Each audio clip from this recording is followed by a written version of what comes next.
Hello, my name is Elisa of Ella and Rubies. I'm a multidisciplined artist working within traditional practices of art and handicrafts as a way to calm my mind and to encourage the skill of handmade. Welcome to a Diary of an Artisan.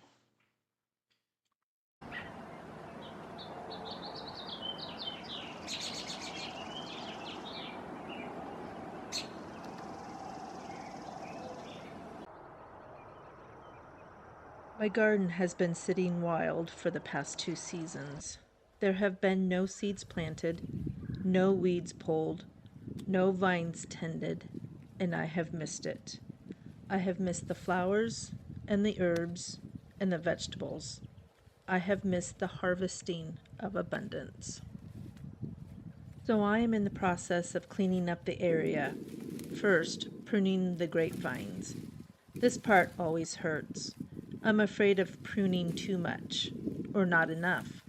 I'm afraid that there is this perfection of pruning and that I will fall very far from the mark, that somehow the vines would be damaged by my less than knowledgeable mind, but somehow they always come back and produce in abundance.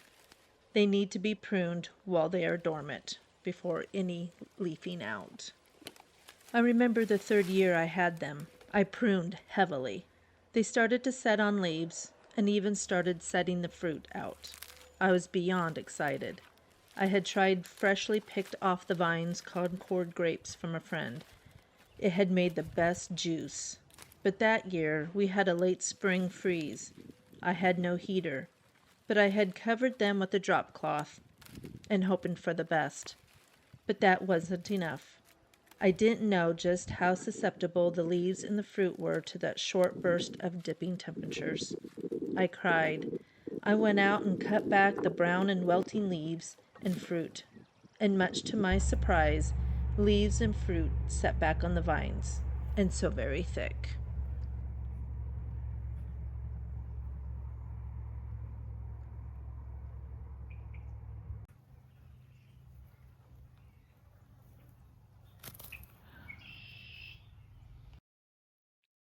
After pruning my vines, I remembered I had some muslin fabric that I had set aside for dyeing.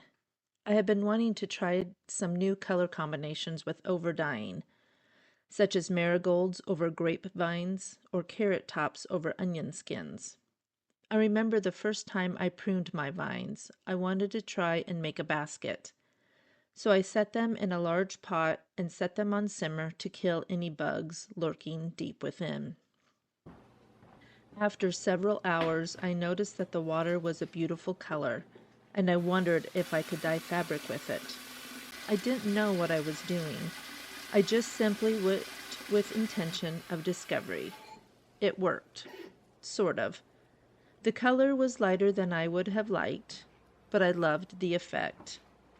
So I went and read what I could about dyeing fabric naturally. That was 3 years ago. I still have a lot to learn, but I have enjoyed the journey so far.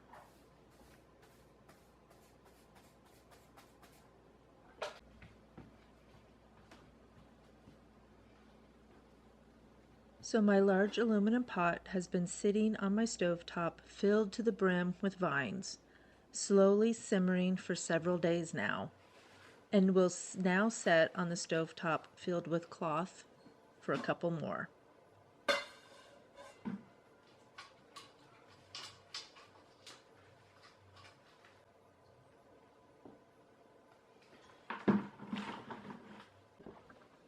This is not a fast process. You can't rush by turning up the heat. You will just end up burning the natural material dye and get a muddy gray-brown, which is fine. I love neutral colors, but I wanted the pale pink with the slightly purple undertones that the vines produce.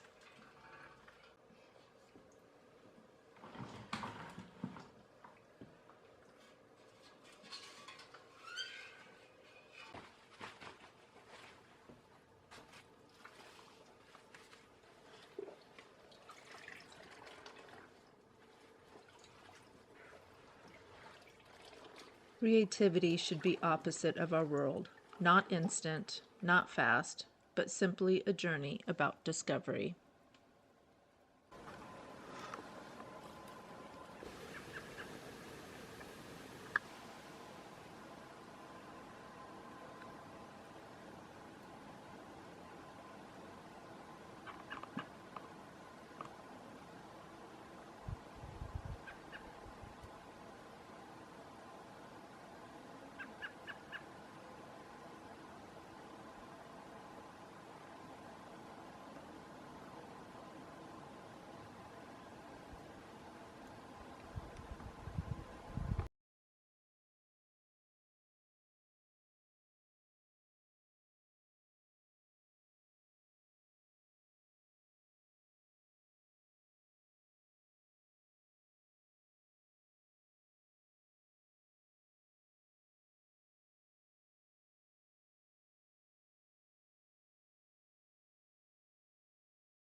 Stewardship.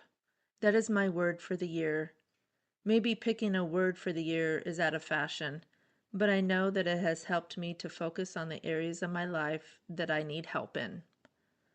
I am a dreamer, and I tend to live in that dreamland, where I live in a forest cottage with a babbling brook running through my property, where I have chickens that greet me in the morning, and where towering pines sway in the breeze, where moss and lichen and mushrooms and rock outcroppings thrive.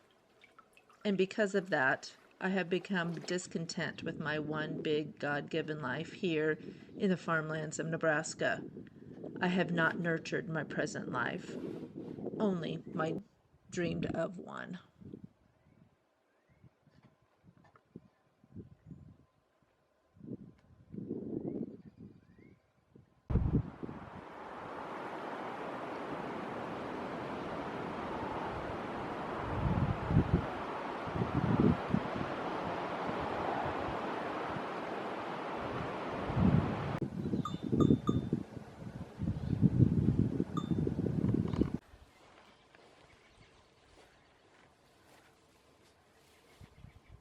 I have wished for something different. It's not wrong to have dreams and to plan for the future, but mine was overtaking my life, and I need to change that. So I thought, what I can do is bring some of those elements here into my reality, into my here and now. What would that look like?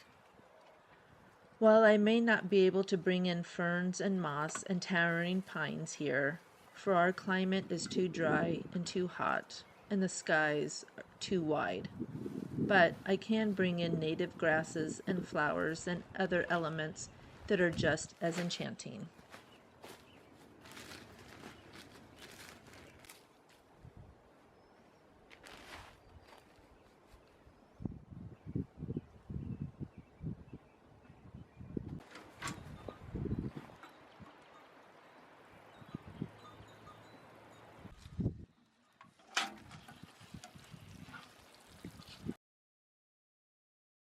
I can continue to make and use handmade items such as my hand-woven towels, hand-thrown ceramics, and my brooms.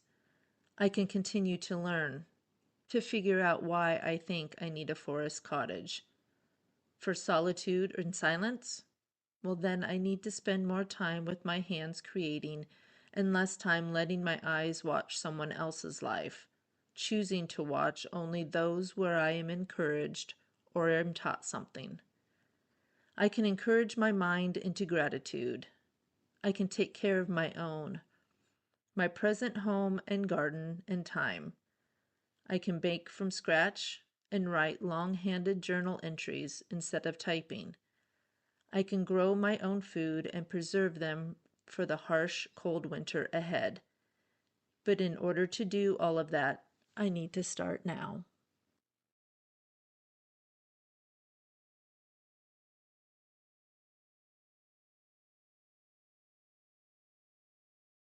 If you would like to see whatever creative projects I'm working on, such as painting and sculpture, sewing and creating brooms, dyeing fabric using natural material, photography and weaving, and other arts and crafts, Be sure to subscribe to my channel so that you will be notified when I upload a new video. Thank you for watching, and I hope you have a blessed week. Until next time.